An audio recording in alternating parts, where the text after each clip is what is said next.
नमस्कार दोस्तों, आपका स्वागत है शेयर बाजार इनसाइड चैनल पर। चलिए आज के मार्केट अपडेट की शुरुआत कर लेते हैं। आज है फ्राइडे का दिन, इसलिए आज मार्केट का एंडिंग है और सैटरडे संडे को छुट्टी रहेगी मार्केट में। और आज के दिन भी निफ्टी 50 में देखें तो काफ़ी बड़ी गिरावट रही है। कल भी देखें तो 1% प्लस के अराउंड की गिरावट रही थी और आज भी करीब 0.75% के अराउंड की गिरावट रही है। जो यहाँ पर देख सकते हैं, आज निफ्टी का हाई है वो 25,900 का रहा है और जो निफ्टी का लो है वो 25,600 का रहा है। आज के दिन कुछ इंडेक्स की बात करें तो आप यहाँ पर देख सकते हैं निफ्टी 50 में देखें 0.75 का गिरावट रही है। निफ्टी बैंक की बात करें तो उसमें भी 0.73 की गिरावट रही है।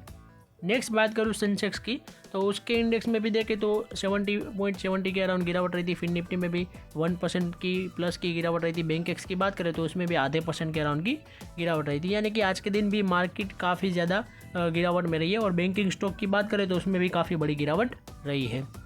नेक्स्ट आज कुछ अपडेट्स की बात कर ले स्टॉक स्पेसिफिक, तो उसके अंदर भारत कुकिंग का कॉल का IPO आने वाला था, वो आ चुका है और उसका सब्सक्रिप्शन आज का पहला दिन था, इसलिए उसके अंदर 5x यानी कि 5 गुना सब्सक्रिप्शन भी हो चुका है सिर्फ और सिर्फ 4 आवर्स के अंदर। यानी कि 4 घंटे के अंदर अंदर उनका 5 गुना सब्सक्रिप्शन भी उनको IPO के पैसे जो जितने उठाने थे उससे 5 गुना ज़्यादा पैसे मिल चुके हैं, जो कि काफ़ी बड़ी बात है। और इनका GMP भी काफ़ी अच्छा चल रहा है।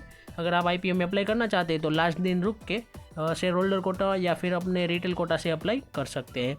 नेक्स्ट बात करूँ आज के दिन इलेक्ट्रॉन इंजीनियरिंग की, तो उनके कंपनी के स्टॉक प्राइस में गिरावट रही करीब 16% के अराउंड की, क्योंकि उनका Q3 का नेट प्रॉफिट है वो गिरावट में रहा है।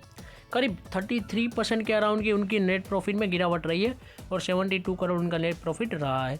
इस वजह से देखे तो इलेक्ट्रॉन इंजीनियरिंग कंपनी के स्टॉक प्राइस में करीब 16% के अराउंड की गिरावट रही है, जो कि काफ़ी भारी गिरावट है।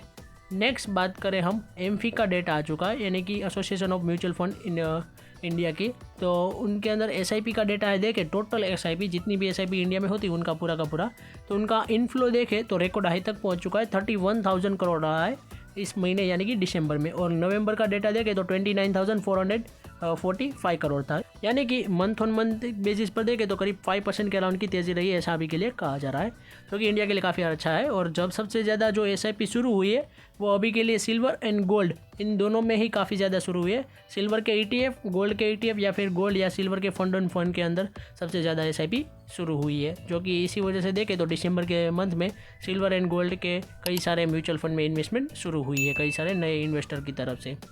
नेक्स्ट बात करें इंडियन एनर्जी एक्सचेंज की तरफ से, उनके अंदर एक खुशखबरी की आई है। इस वजह से देखें तो कंपनी के स्टॉक प्राइस में भी अच्छी तेज़ी रही है, क्योंकि एपेटेल ने उनकी जो केस किया था मार्केट कपलिंग केस से रिलेटेड, उसको हायरिंग के लिए बुला लिया है।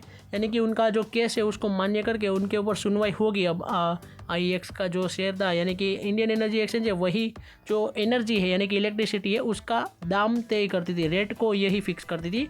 और सरकार ने इसके ऊपर कपलिंग लगा दिया कि वह नहीं करेंगे, हम एक कैप प्राइस लगा देंगे, वही मान्य रहेगा। इस वजह से देखें तो IEX ने उनके APTL है, उनका जो इलेक्ट्रिसिटी का एपलेट ट्रिब्यूनल होता है उसके अंदर केस किया था, उसको उन्होंने मान्य रखते हुए उसके अंदर हायरिंग शुरू करने का फैसला लिया है। यानी कि अब से उस केस में सुनवाई होगी। इस वजह से देखें तो कंपनी के लिए काफ़ी अच्छी बात है और उनके स्टॉक प्राइस में भी अच्छी तेज़ी रही है। नेक्स्ट बात करूँ वारी renewal take slip as a company revise इस मेजर प्रोजेक्ट, यानी कि वारी रिन्यूअल कंपनी है उसके अंदर देखें तो काफ़ी उनको झटका लगते हुए नजर आ रहा है। 2% के अराउंड की इनके स्टॉक प्राइस में गिरावट रही है, क्योंकि उनका जो डोमेस्टिक सोलर प्रोजेक्ट से रिलेटेड उनकी कैपेसिटी है उनको उन्होंने कट किया है करीब 704 मेगावाट के अराउंड।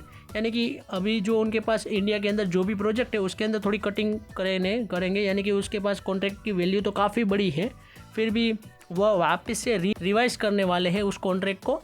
और उनके अंदर थोड़ा सोचेंगे कि अब इस प्रोजेक्ट को लेना चाहिए या फिर नहीं, क्योंकि उनकी कैपेसिटी इतनी नहीं है जितने उनके पास ऑर्डर है। यानी कि वारी रिन्यूअल के पास काफ़ी बड़े बड़े ऑर्डर तो पड़े हुए मगर उसकी कैपेसिटी नहीं है, इसलिए उनको कैपेसिटी में भी कम डाउन करना पड़ रहा है, यानी कि कटिंग करनी पड़ रही है। इस वजह से देखें तो वह काफ़ी सारे प्रोजेक्ट को भी छोड़ सकते हैं और कुछ प्रोजेक्ट को अपना सकते हैं, इसलिए रिवाइज करने वाले हैं उसके कुछ प्रोजेक्ट को। इस वजह से देखें तो कंपनी के स्टॉक प्राइस में भी इसकी नेगेटिव इम्पैक्ट दिखती हुई नज़र आ रही है। नेक्स्ट बात करूँ आज के दिन डिफेंस स्टॉक की, तो उसमें अंदर काफ़ी अच्छी तेज़ी रही, क्योंकि कल मैंने आपको बताया था कि इंडिया और जर्मनी के बीच में जो सबमरीन से रिलेटेड है वो डील साइन हो चुकी है। इस वजह से देखें तो यहाँ पर एमटा टेक्नोलॉजीज इसमें करीब 8% की काफ़ी बड़ी तेज़ी रही है। और जो शिप बिल्डिंग की कंपनी है Mazagon Dock ship builders and Garden Reach ship builders engineering, उन दोनों में भी काफ़ी अच्छी तेज़ी रही है 2% एंड 3% के राउंड की। नेक्स्ट बात करूँ BEL की, तो उनके स्टॉक प्राइस में अच्छी तेज़ी रही है क्योंकि उनको 569 करोड़ रुपीज़ का एक डिफेंस से रिलेटेड ऑर्डर मिलते हुए नजर आ रहा है। इस वजह से देखें तो BEL के स्टॉक प्राइस में काफ़ी अच्छी तेज़ी रही है भारत इलेक्ट्रॉनिक लिमिटेड्स में, जो कि काफ़ी अच्छी बात है कंपनी के लिए। नेक्स्ट बात करूँ BHEL यानी कि भारत हेवी इलेक्ट्रॉनिक लिमिटेड्स, यह दोनों अलग अलग कंपनी है। इनको भी एक अच्छा ऑर्डर मिलते हुए नजर आ रहा है और उनके स्टॉक प्राइस में काफ़ी अच्छी तेज़ी रही है। करीब 5400 करोड़ का काफ़ी बड़ा ऑर्डर मिलते हुए नजर आ रहा है CIL JV यानी कि जॉइंट वेंचर सी लिमिटेड तरफ के, यानी कि कोल इंडिया लिमिटेड है, उनका जॉइंट वेंचर है BHEL के साथ, तो उनकी तरफ से काफ़ी बड़ा देखें तो ऑर्डर मिलते हुए नज़र आ रहा है 5400 करोड़ का। कंपनी के लिए काफ़ी अच्छी बात है। इसी वजह से देखें तो कंपनी के स्टॉक प्राइस में भी तेज़ी रही थी। नेक्स्ट बात करूँ बजाज फिनसर्व की, तो उन्होंने complete acquisition of Allianz stake in insurance joint venture, यानी कि बजाज फिनसर्व जो कंपनी है उन्होंने अपनी एक कंपनी है उनका बजाज, आपने नाम सुना ही होगा कि Bajaj Allianz life insurance and Bajaj Allianz general insurance, इन दोनों में ही अपना जो खुद का स्टेक है वो दूसरी कंपनी से परचेस कर लिया है। यानी कि एक जर्मन कंपनी थी इंश्योरेंस, उनके साथ उनका टाई अप था, यानी कि पार्टनरशिप थी इस बजाज अलायंस वाली कंपनीज में, Bajaj Allianz general insurance and Bajaj Allianz life insurance में।